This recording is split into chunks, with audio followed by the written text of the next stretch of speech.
from New York, Late Night Show with Faik Siddiqui. Assalamu alaikum and welcome to the show. My name is Faik Izhar Hussain Siddiqui.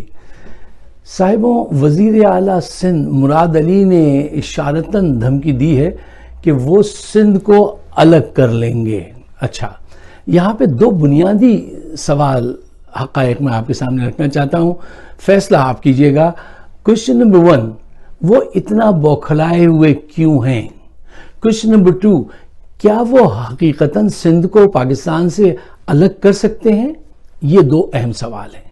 अच्छा, सवाल number 1 कि वो इतना बौखलाए हुए क्यों हैं? वो इतना बौखलाए हुए इसलिए हैं कि उनको ये बात पसंद नहीं है कि विफाक जो है वो उनके काम में आके मुदाखलत करे।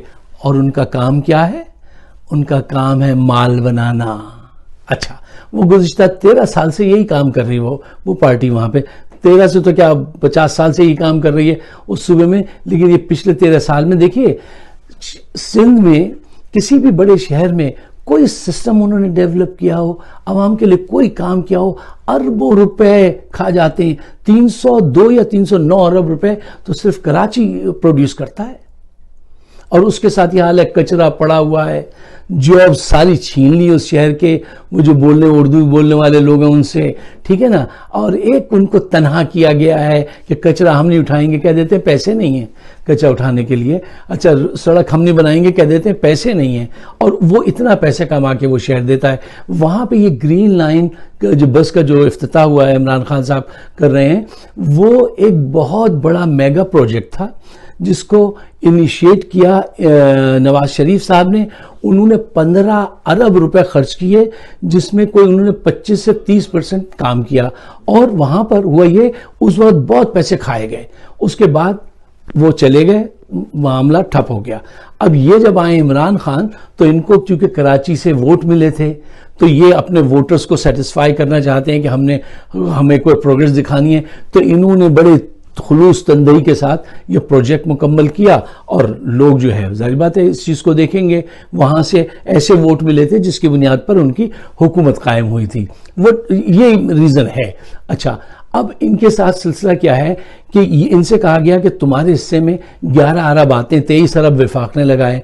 इन्होंने वो भी नहीं दिए। जब पैसे मांगो कह देते हैं पैसे नहीं है, कराची में पैसे लगाए हमारे पास पैसे नहीं है, जबकि सबसे ज्यादा पैसे वही शहर कमा के देता है। अच्छा, सिर्फ कराची नहीं, इन्होंने यार लाड़काना, सेवन, हैदराबाद, तंडोला, यार कहीं पे भी कुछ काम नहीं किया इन्होंने। ये काम करते ही नहीं है। ये जहनी तौर से उसी में बिजी रहते हैं कि इस प्रोजेक्ट में ऐसे है, इस मुकदमे से ऐसे निकलना है, उससे ये डील करनी है, बस इसी में रहते हैं।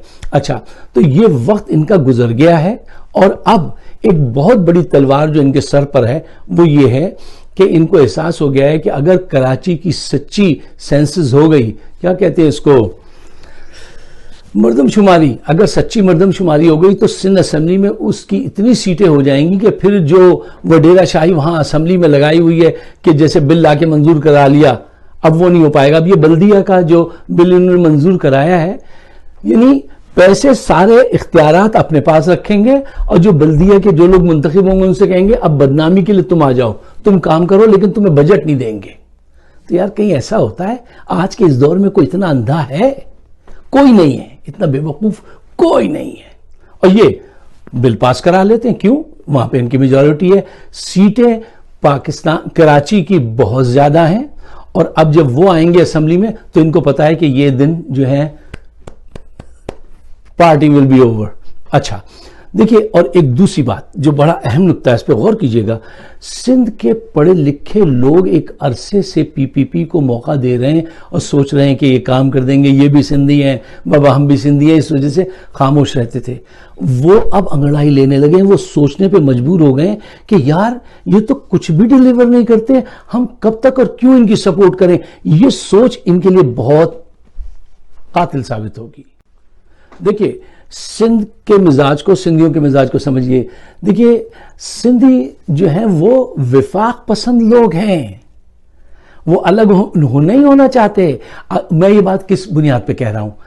सिंध में कितने लोगों ने सुबाइयत को हवा दी, कितनी तहरीकें तंजीमें वहां बनी, आज तक एक को भी सिंधी अवाम ने वोट नहीं दिया। क्यों नहीं दिया?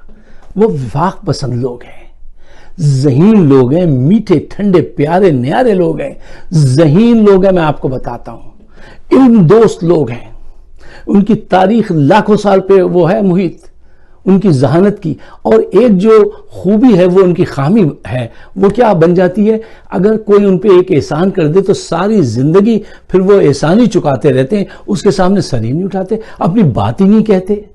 ये सूफियाना तबीयत ने सिंध को बड़ा नुकसान पहुंचाया है, ये बहुत बड़ी खूबी है, लेकिन उसका एडवांटेज कौन लेता है, ये पॉलिटिशियन लेते हैं। अच्छा, अब आइए इस सवाल क्वेश्चन नंबर 2 पे कि क्या मुराद अली सिंध को अलग कर सकते हैं? नहीं, कभी नहीं। उसकी वजह क्या है? उसकी वजह यह है कि सिंध के तमाम बड़े शहरों में, कराची, हैदराबाद, सखर, यहाँ पर उर्दू बोलने वालों की एक बहुत अच्छी तादाद जो है वो मौजूद है, और वो विफाक पसंद लोग हैं। अच्छा, वो 1947 में 72 साल पहले जो अपना सब लुटा के खून के दरिया अबूर करके आए थे, वो लोग हैं, उनको विफाक ही उनका सब कुछ है। अच्छा, अल्ताफ हुसैन से सबक सीखें। देखिए, अल्ताफ हुसैन ने उर्दू बोलने वाले की महरूमियों पर एक तंजीम बनाई जो उसकी पॉइंट सही थे, लेकिन वो क्या किया उसने कि फिर उसने उस जमात को लूट मार का एक वो बना दिया, ऑर्गेनाइजेशन, एक गैंग बना दिया, और फिर एट द एंड वो दुश्मन कुव्वतों के हाथों लग गया, फिर उनके हाथों ब्लैकमेल भी हुआ और उनके लिए काम भी किया। अच्छा, उस कौम में अल्ताफ हुसैन की अतात, एक्सक्यूज मी, इतनी ज्यादा थी कि अगर वो किसी लड़के से कहता था, मैंने एक दफा एक लड़के से पूछा, ये तुम ऐसे काम कैसे कर देते हो? वो कहने लगा, अगर अल्ताफ भाई कह दें तो फिर हम ये नहीं सोचते कि गॉड क्या है और किसने क्या कहा है, हम सांस लेने से पहले गोली चला देते हैं, मार देते हैं। उसके कहने पे जो लड़के कत्ल कर देते थे, डाके डाल देते थे, अगर वो बीमार हो तो हॉस्पिटल के बाहर जाके लेट जाते थे, रात 2 बजे से लोग खड़े होकर रस्तों में खड़े हो जाते थे कि यहां से अल्ताफ हुसैन गुजरेगा, उसको हम देखेंगे। मैंने बड़े बड़े बैंकर्स को देखा है, बड़े बड़े इंटेलेक्चुअल दानिश्वरों को देखा है कि वो उसकी एक झलक देखने के लिए वो होते थे। तो मुझे ये बताइए जरा, सोचिए, मैं दोबारा कहता हूं सोचिए, इस कदर मजबूत इंटेक्ट थे उसके साथ, वो दूर कैसे हो गए? क्या रातों रात कैसे दूर हो गए? कैसे? वो कौम तो ये कहती थी मंजिल नहीं रहनुमा चाहिए है, कुछ ना तो रहन, वो उनसे दूर कैसे हो गई? वो दूर उस वक्त हुई जब उसने देखा, कौम ने देखा कि ये दुश्मनों का अलाकार हो गया है, ये विफाक से दूर होना चाहता है, ये पाकिस्तान तोड़ने की बात कर रहा है। सब लोग जलसगाह से उठे और अपने घरों को चले गए। आज वो शख्स तन्हाई की मिजरेबल जिंदगी गुजार रहा है एक मुल्क में जो उसको सपोर्ट करता था। ये लोग किसी ऐसी कुव्वत का साथ नहीं देंगे जो विफाक के खिलाफ हो। अब जो ये सोच रखता है कि उनके साथ मिलकर हम, उनके बगैर हम सूबा अलग कर लेंगे, ये ऐसी बात है कि कोई आदमी अपनी टांगे कटवाने के बाद ये दावा करेगा कि वो रेस में नंबर 1 आएगा। ये मुमकिन नहीं है जी। अब देखना यह है कि मुमकिन क्या है।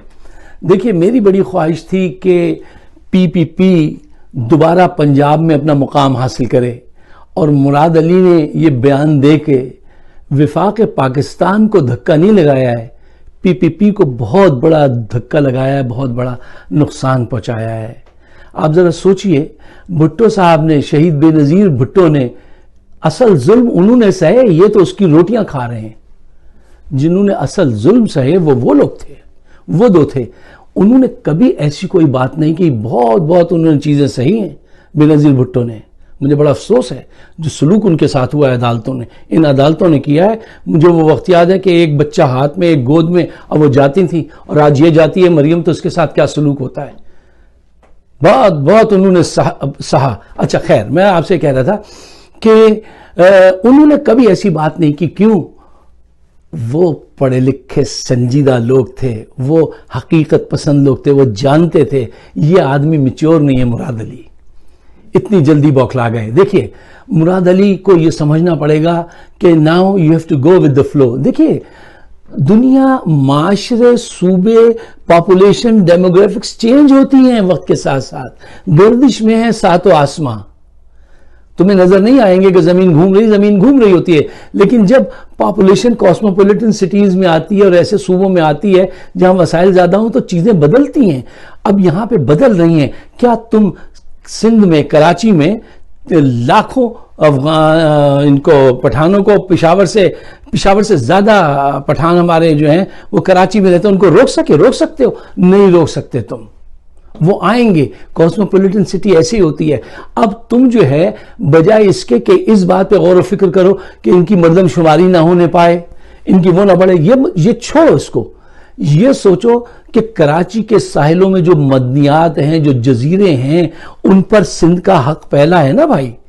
होना चाहिए कि नहीं होना चाहिए? मैंने एक वीडियो बनाई थी कि सिंध पर पहला हक सिंधी का, दूसरा हक सिंध पे सिंधी का, तीसरा हक सिंध पे सिंधी का, और चौथा हक उनका वो जो उर्दू बोलने वाले आए 47 में, जिन्होंने आके यहाँ बहुत सारी चीजें, रोड्स बनाई, तालीम बनाई, और उसके साथ आने वाले दूसरे भाइयों का भी है, चाहे वो सराइकी हो, पश्तून हो, पंजाबी हो, कोई भी हो, ठीक है ना।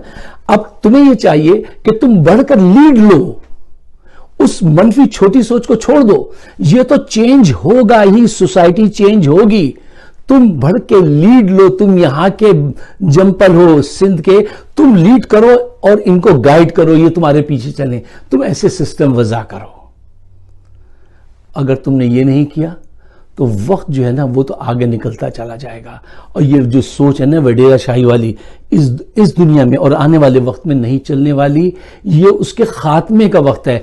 पाकिस्तान में मजहबी कार्ड और लिसानी अज़बियत और सुबाइयत का कार्ड खत्म होने वाला है।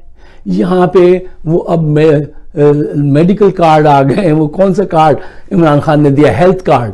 अब यहाँ पे हेल्थ कार्ड आ गया है। अब मजहबी कार्ड और लिसानियत के कार्ड नहीं चलेंगे। Murad Ali, change your thinking, change your way, go with the flow, नई फिलॉसफी लाओ और आगे बढ़ो। सिंध पे, पूरे पाकिस्तान पे तुम्हारा हक है यार। पूरा पाकिस्तान तुम्हारे लिए है। तुम सिर्फ सिंध की बात करते हो। सिंध पे पहला, सिंध के अलावा पूरे पाकिस्तान को भी तुम लीड करो। बिलावल ये काम कर सकता है, तुम उसको मरवा दोगे ऐसे बयानात देके।